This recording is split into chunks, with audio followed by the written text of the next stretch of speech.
नमस्कार दोस्तों, मैं रंजीत साक और आप देख रहे हैं यूपी अपडेट 24/7। यूपी की A to Z खबर दिन भर।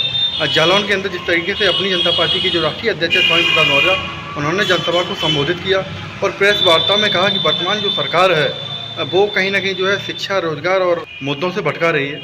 और इन सारे मुद्दों को लेकर स्वामी प्रसाद मौर्य ने प्रेस कॉन्फ्रेंस की और मीडिया से वार्ता की। आइए सुनते हैं स्वामी प्रसाद मौर्य को। यानी कहाँ 13 लाख शिक्षकों की आवश्यकता है और कहाँ 5 लाख से भी कम शिक्षकों के आधार पर विद्यालय चलाने की कोशिश कर रही योगी सरकार, और नतीजा हुआ शिक्षकों के अभाव में बच्चों का टोटा विद्यालयों में पड़ गया है। ये सरकारी गलत नीतियां हैं। सरकार अपनी कमियों को छिपाने के लिए शिक्षकों पर तहमत जड़कर कम नामांकन के नाम पर स्कूल बंद करने की कोशिश कर रही थी, लेकिन कम नामांकन है तो ये शिक्षक दोषी नहीं है, क्योंकि शिक्षकों को एक तो शिक्षक का अभाव, यहां तक कि 15,000 विद्यालय ऐसे हैं जिसमें मात्र एक टीचर है।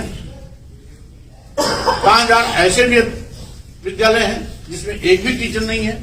पड़ोसी विद्यालय का हेडमास्टर दूसरे विद्यालय का ताला खोलने जाता है।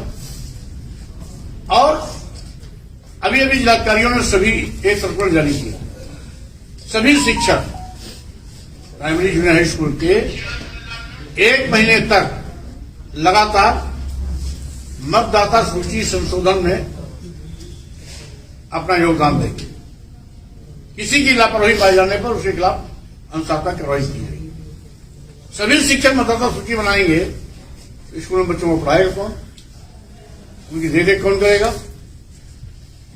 आज्ञा यानी योगी सरकार को हर 400-500 मीटर पर शराब की दुकान खोलने के लिए योजना भी है, फुर्सत भी है, लेकिन गांव देश पूरे उत्तर प्रदेश के उन सरकारी स्कूलों में जहां गांव के गरीब बच्चे पढ़ते हैं उनको बंद करने का ऐलान तो कर सकते हैं, लेकिन बेहतर बनाने के लिए, अच्छी सुव्यवस्था देने के लिए सरकार के पास कोई कार्य योजना नहीं।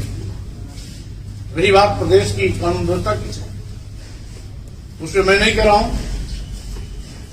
केंद्र सरकार की जो एजेंसी है क्राइम रिपोर्ट की रिपोर्ट तैयार करती है, एनसीआरबी, जो लेटेस्ट एनसीआरबी की रिपोर्ट है 2023, उसमें पूरे देश में जो आपराधिक घटनाओं की बाढ़ आई है उसमें उत्तर प्रदेश नंबर 1 है। पूरे देश में हत्या के मामले में उत्तर प्रदेश नंबर 1,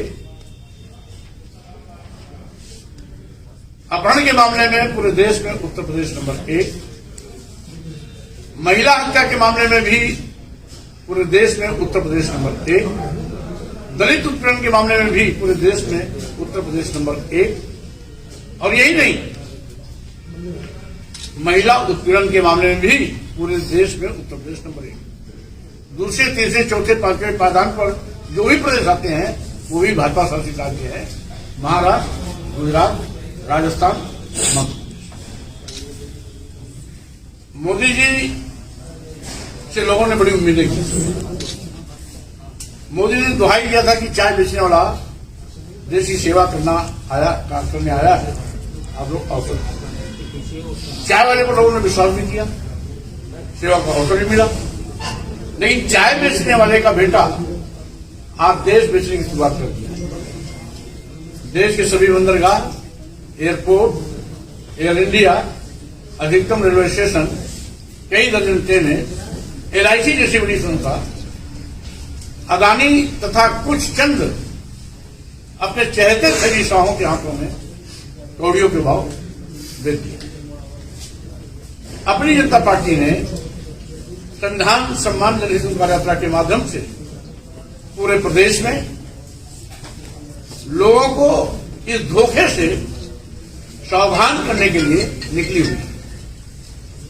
संविधान सम्मान इसलिए कि भाजपा जब से आई है संविधान बदलने की लगातार कोशिश करती रही है। यहां तक कि 400 के पार का आंकड़ा भी इसलिए दिया था कि यदि 400 के पार का आंकड़ा हो जाएगा तो हम संविधान बदल देंगे। लेकिन 400 का पार का आंकड़ा तो नहीं पूरा हुआ।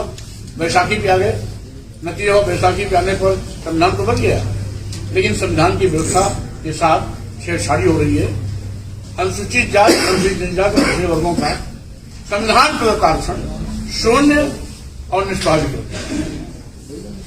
वहीं पर रोजाना पूरे प्रदेश में 6, 7, 8, 10 घटनाएं होती हैं जिसमें दलित आदिवासी पिछड़े समाज के नौजवानों की हत्या होती है, बहन बेटियां बलात्कार शिकार हुई है। अपराधियों के खिलाफ कड़ी कार्रवाई करने के बजाय, जेल की सलाखों में भेजने के बजाय उनको सरकार बचाने का काम कर रही है। और जिसके नाते गुंडे माफिया अपराधियों के हौसले बुलंद हैं, सरकार की कानून व्यवस्था को ठेंगा दिखा रहे हैं।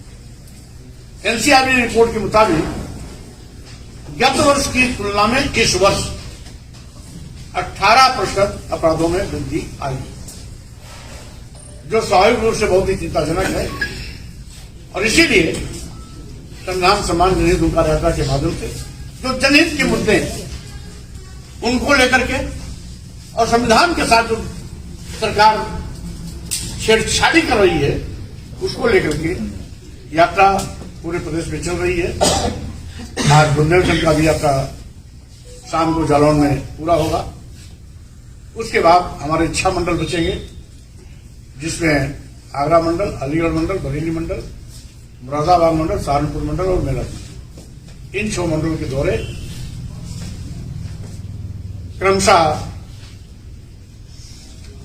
चरणबद्ध तरीके से किया जाएगा और जल्दी ही कोशिश होगी कि हम वर्ष के अंत में यानी 25 के अंत में या 26 की शुरुआत तक इस यात्रा को पूरी कर लें, जिससे कि जो आज भाजपा सरकार ने वादा किया था, सबका साथ, सबका विकास, सबका विश्वास, उसके साथ जो छड़ावा हो रहा है उससे प्रदेश की जनता को सावधान किया जाए। धन्यवाद।